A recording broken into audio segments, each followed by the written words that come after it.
اعوذ باللہ من الشیطان الرجیم، بسم اللہ الرحمن الرحیم۔ میں محمد عامر حضور ہوں اور آپ دیکھ رہے ہیں ہمارا یوٹیوب اور فیس بک چینل ڈیلی وظائف ود عامر حضور۔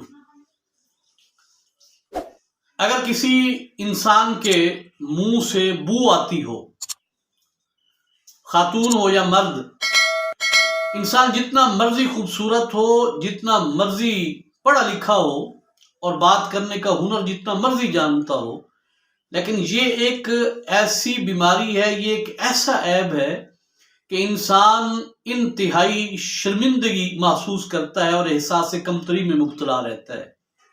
طرح طرح کی دوائیاں استعمال کرنے کی اور آپ کو کسی ڈاکٹر کے نسخے استعمال کرنے کی ضرورت نہیں ہے۔ آپ نے بس یہ کرنا ہے کہ میری یہ ویڈیو پوری دیکھنی ہے۔ اس ویڈیو میں قرآن پاک میں سے ایک ایسا شاندار وظیفہ بتانے لگا ہوں کہ جس وظیفے پر عمل کرنے کی برکت کی وجہ سے آپ کے منہ سے بو آنا مکمل طور پر ہمیشہ ہمیشہ کے لیے ختم ہو جائے گا۔ ویڈیو شروع کرنے سے پہلے دوستوں کی خدمت میں گزارش ہے کہ چینل کو سبسکرائب کریں، ویڈیو اچھی لگے تو لائک اور کمنٹ کریں، اور سب سے ضروری بات، اس ویڈیو کو شیئر ضرور کیجئے گا، کیونکہ آپ کے ایک شیئر کی وجہ سے بہت سارے لوگوں کا فائدہ ہو جائے گا۔ دوستان گرامی کے در سب سے پہلے یہ بات یاد رکھیے کہ انسان کے منہ سے یہ جو گندی بدبو آتی ہے، اس کی دو وجوہات جو ہیں وہ زیادہ ہوتی ہیں۔ دو وجوہات کی بنا پہ منہ سے بدبو آتی ہے۔ پہلی وجہ ہوتی ہے کسی کے مسوڑے یا دانت خراب ہوں، ان میں سے خون آتا رہتا ہو تو اس کی وجہ سے منہ سے بو آتی ہے۔ اور دوسری وجہ ہوتی ہے کہ انسان کا معدہ خراب ہو، اس وجہ سے بھی انسان کے منہ سے بو آتی ہے۔ آج کی اس ویڈیو میں فقط منہ کی بدبو کو ختم کرنے کے لیے وظیفہ بتاؤں گا۔ پھر اس سے اگلی جو دو ویڈیو میں آپ کو بتاؤں گا، اس میں سے مسوڑوں کا علاج بتاؤں گا، جس میں سے کسی کے انسان کے مسوڑ میں سے خون آتا ہو، دانت دکھتے ہوں، اور پھر اس سے اگلی ویڈیو میں آپ کو معدے کا علاج بتاؤں گا، اور وہ بھی قرآن پاک کی کسی آیت کی روشنی میں آپ کو بتاؤں گا۔ تو انشاءاللہ اس چینل پہ آپ کو تمام بیماریوں کا علاج ملے گا قرآن پاک کے وظیفے کے حوالے سے۔ تو آئیے آج کا وظیفہ آپ کو بتاتا ہوں۔ آپ نے یہ کرنا ہے کہ تھوڑے سے آپ نے سونف لے لینے ہیں۔ سونف لے کے آپ اپنے سامنے رکھیں، اور پھر سامنے رکھنے کے بعد آپ نے 3 مرتبہ درود پاک پڑھنا ہے، نماز والا درود ابراہیمی، اللہم صلی علی بھی اور اللہم بارک بھی۔ یہ مکمل درود پاک آپ نے 3 مرتبہ پڑھنا ہے۔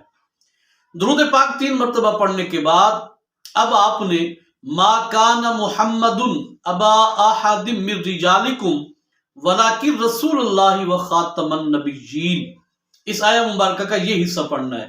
ما کان محمد ابا احد من رجالکم ولیکن رسول اللہ و خاتم النبیین، یہاں تک پڑھنا ہے۔ اگر یاد ہو جائے تو ٹھیک، نہیں تو آپ میرے واٹس ایپ نمبر پر رابطہ کیجئے گا، میں آپ کو لکھی ہوئی یہ آیہ کا حصہ جو ہے آپ کو بھیج دوں گا۔ یہ آپ نے پڑھنا ہے 11 مرتبہ۔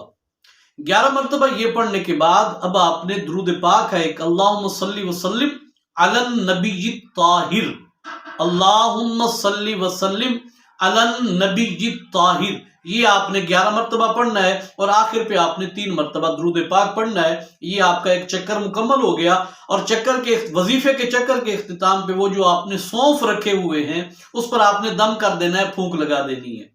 اسی طرح آپ نے 5 مرتبہ پڑھنا ہے۔ ہر چکر کے اختتام پہ آپ نے ان سونفوں پر، جو سونف آپ نے رکھے ہوئے ہیں، اس پر دم کر دینا ہے، اور پھر جب آپ کے یہ 5 چکر مکمل ہو جائیں، وظیفہ مکمل ہو جائے، تو اب آپ نے یہ کرنا ہے کہ ایک مرتبہ صبح اٹھ کے نہار منہ تھوڑے سے سونف لے کے منہ میں چبا لیں دانتوں کے ساتھ، اور پھر اسے نگل جائیں۔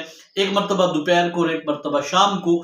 آپ یہ جب سونف آپ کے ختم ہو جائے تو پھر تھوڑے سے اور منگا لیں، اسے اپنی نارمل روٹین میں شامل کر لیں۔ کچھ عرصہ آپ جب یہ عمل کریں گے تو انشاءاللہ العالمین قرآن پاک کے اس وظیفے پر عمل کرنے کی برکت سے قرآن پاک کیونکہ مکمل شفا ہے، اور اگر یہ میرا بتایا ہوا آپ عمل کریں گے تو انشاءاللہ العالمین آپ کے منہ سے کبھی بھی بدبو نہیں آئے گی، چاہے وہ مسوڑوں کی وجہ سے ہو یا معدے خراب ہونے کی وجہ سے، منہ سے بدبو انشاءاللہ العالمین ختم ہو جائے گی۔ باقی اس کے جو اسباب ہیں، مسوڑے خراب ہوں، مسوڑوں میں سے خون آتا ہو یا معدہ خراب ہو. اگلی 2 ویڈیو میں اس موضوع پہ بناؤں گا. امید کرتا ہوں آج کی ویڈیو آپ کو پسند آئی ہوگی. اپنی رائے سے آگاہ کیجیے گا. اپنا ڈھیر سا خیال رکھیے گا. بہت جلد دوبارہ ملیں گے. تب تک کے لیے اجازت دیجیے. السلام علیکم ورحمۃ اللہ وبرکاتہ.